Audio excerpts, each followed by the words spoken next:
Hi, it's Alex Cosper with another SacTV.com Riverside Chat. I want to talk with you today here at the American River about fake gurus.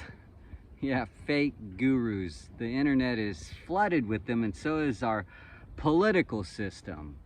And so is Wall Street. So like, no matter which direction you turn, you're bound to find a fake guru somewhere.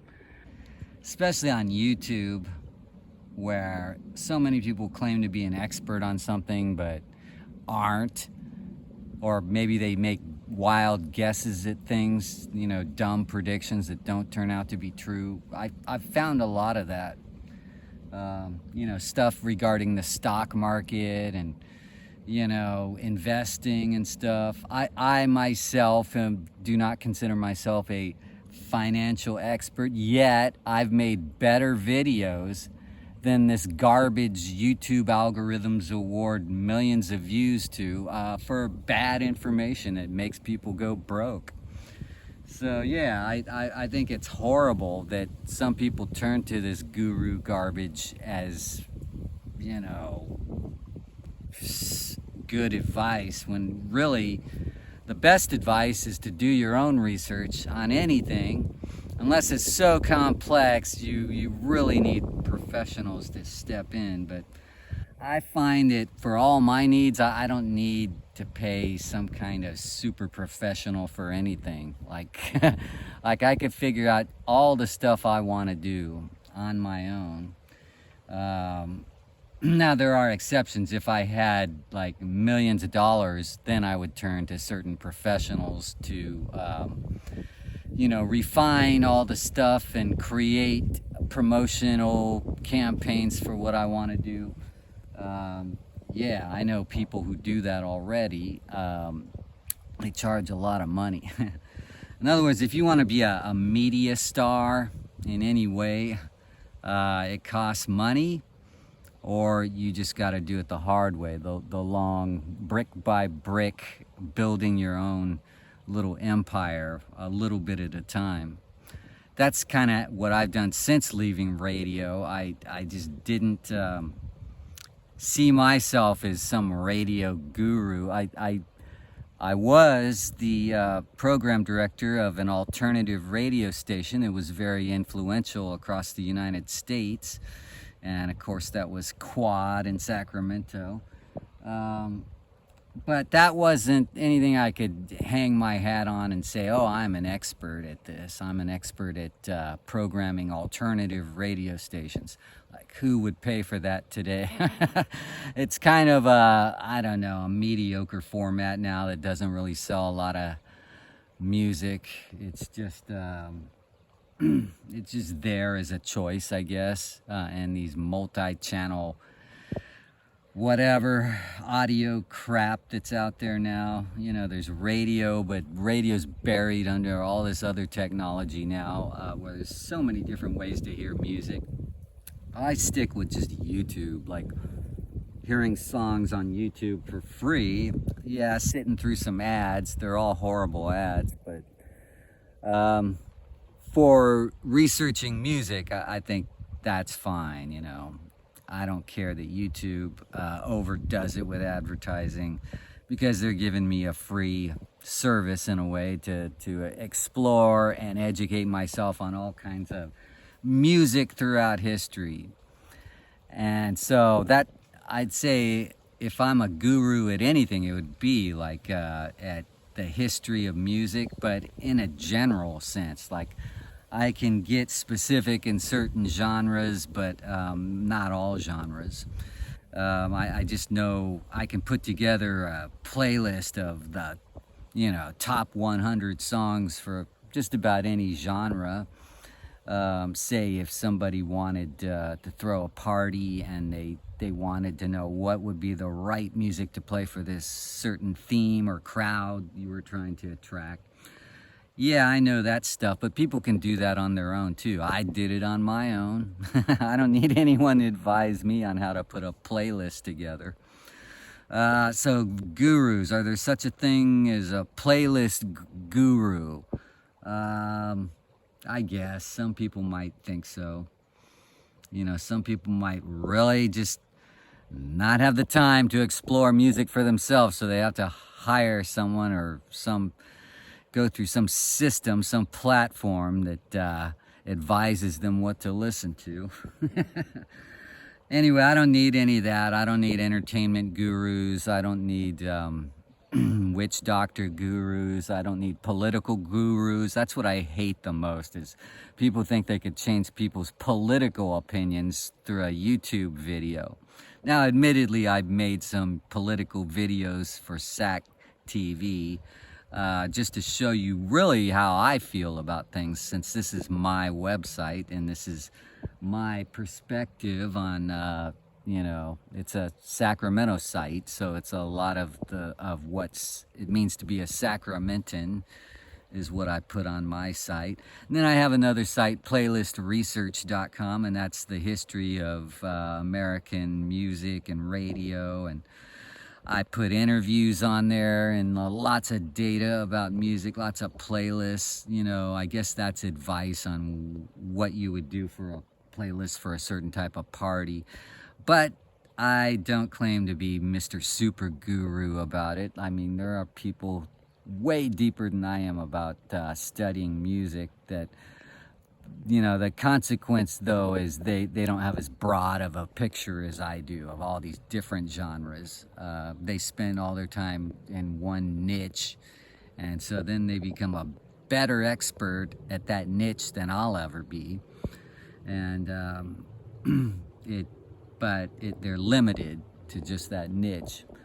I myself have always loved lots of different styles of music, so I explore lots of different styles, and my historical framework is usually from the 60s through the present, but not really, more like through the 1990s is when there was a heavy concentration of super artistic music that wasn't there just to be corporate with a little cute price tag on it. And you know, it wasn't so commercial back then. It was commercial, but not super commercial like it is now, where everything's associated with branding and artists are all about branding now. It didn't used to be like that, where they associate with other products. Marketing gurus, how about that? Is that worth dialing into? Well, there are some people who know a lot about marketing, and it's because they themselves have the right resources to make things happen. Like maybe they have relationships with TV and radio stations and the press, and that makes them good contacts. So yeah, I would pay someone for that to get my products known. Products. I'm making an album, okay? It's called Time Tunnels. I've already put out one album for a musical project called Sunset Trip, and that was mostly just me and a couple other people on a few other songs, but that was called Introducing Sunset Trip. Came out at the end of 2023, and by the end of 2024 I want to put out my second album called Time Tunnels. You can find it on YouTube. Yeah, it's a product, I guess. You can actually buy it through DistroKid and all their platforms like that they connect with, like Apple Music and Spotify and all the rest. Anyway, I'm not a guru on music marketing at all, so I wouldn't listen to me for advice. So far, I think I've sold 50 units of music in my life. However, I was awarded a check of like $350 from BMI, which I belong to, for airplay on a song that I played on the station I worked for back in 1989, and that was for the song Waves on the West Coast. It was approved by the owner of the station, and so it was all above board. Got paid, so did my producer. And that's more than most local musicians make unless they regularly work, you know, playing gigs. I never was like that. I didn't do regular gigs. There was a period in the 90s when my group, the Beat Villains, did some gigs here and there that I promoted on the radio, but they sometimes tied in with station events, and it was just a way to be the house band for the radio station, and it kind of worked. It brought people to the shows, but nowadays I'm not so much into the live act as much as making, say, an album, recorded album to sell online, and actually concentrate on making lots of music, topical songs, because I like topical issues, as this show often reveals. I can sing harmony with myself. I wouldn't mind having other musicians in the Sunset Trip project. So far I've had a drummer, John Young, who's a really good drummer and a songwriter as well, and he's a guitarist, and he works in radio in Vacaville, California, near the Bay Area. But I guess I would not mind working with band people for products in the future. You know, I should say projects, because product implies it's going to make some money and might not ever make any money. So the project, though, is what it's about. It's the creativity I put into the project. So I'm a guru at songwriting for my own world and world of people who want that kind of songwriting. But that's as far as I'll go, is I'm a guru at something. I'm a DJ. I did a DJ gig recently in Rancho Cordova for a ski club. They wanted all 60s music, and it turned into a really fun party. I love 60s music, just like I love all the decades. All the decades have hundreds of great songs, if not thousands of great songs. And I go back pretty far when I study music. But as far as writing music, I love to write topical songs about what's going on in the world, and visions I have for a better world. And I think that creates interesting songwriting, no matter how it's recorded or whatever. But there is this barrier with recording that basically it favors people who go to expensive studios and get it done right by a producer who knows what they're doing, as opposed to the home recording by the home musician that might not know all the techniques involved in making, professional recordings. There shouldn't be a lot of variables, but there seem to be, and a lot of variables are kind of mixed in to weed out the home producer. So anyway, as far as politics and Wall Street and all that garbage, recently I watched the Elon Musk presentation of his robo-taxi day, which was heavily criticized by Wall Street analysts who were expecting more details about something that sounds more like a pipe dream in the distant future. And Elon not only talked about his cyber cab, which is supposed to hold a bunch of people, he also talked about his robot called Optimus, which should be ready, and he said before 2028, which is, distant future from 2024, and that it would cost around $20,000 for a robot that he said could do anything. Yet at his robotaxi event, the only robots he displayed were human-controlled robots who only knew how to dance. So he's not into the mass adoption of EVs. Otherwise, he'd make a more affordable vehicle for the middle class.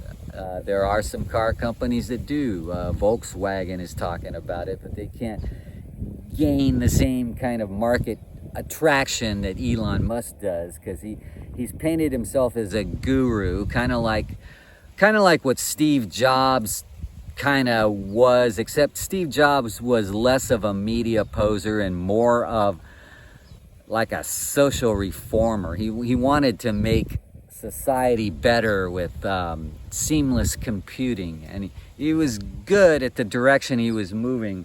However, he never probably completed his dream in the sense that he wanted.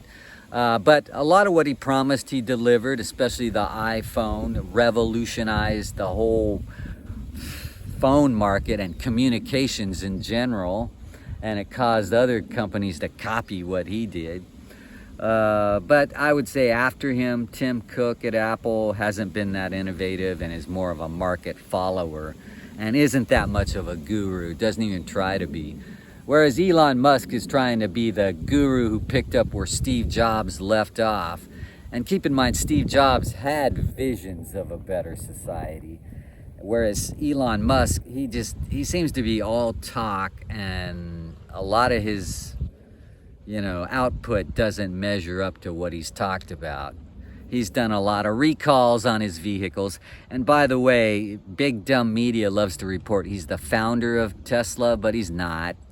I can verify that. I've told you before in other SacTV videos that are far more valuable than YouTube videos that get millions of views with zero content.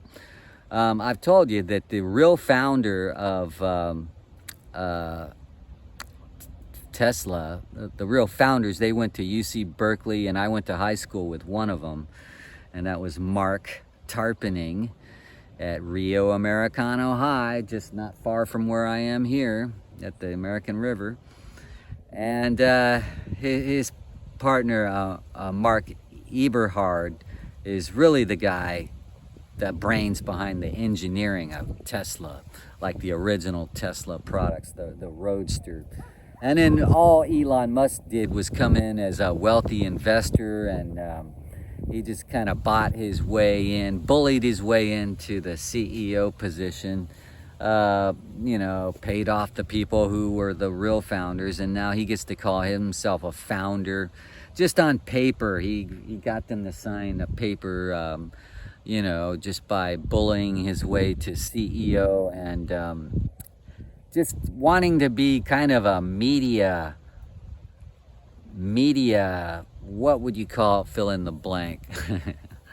Just someone who just craves media attention. I think that's what Elon Musk is. And people shouldn't mix him up as some kind of supernatural guru who knows everything about the future. His stock tanked. The way he's not Steve Jobs. Steve Jobs made his stock, Apple, go up with his presentations. Whereas for several presentations in a row where Elon Musk has curated events like showcases of new products or future products of the future, his stock is tanked right after that. So he's not good at it anymore, being a stock guru. He was for a while until he got busted by the Securities Exchange Commission for just overhyping stuff. I don't know, he's had several setbacks since that time. And a lot of people who fall for his guru nature, for his guru appeal, don't seem to understand he's actually hurt himself a lot with public media events. And that's it. And that's all I have for you today for this Riverside chat. But let's meet again here at the American River and talk more about what's real, as in nature,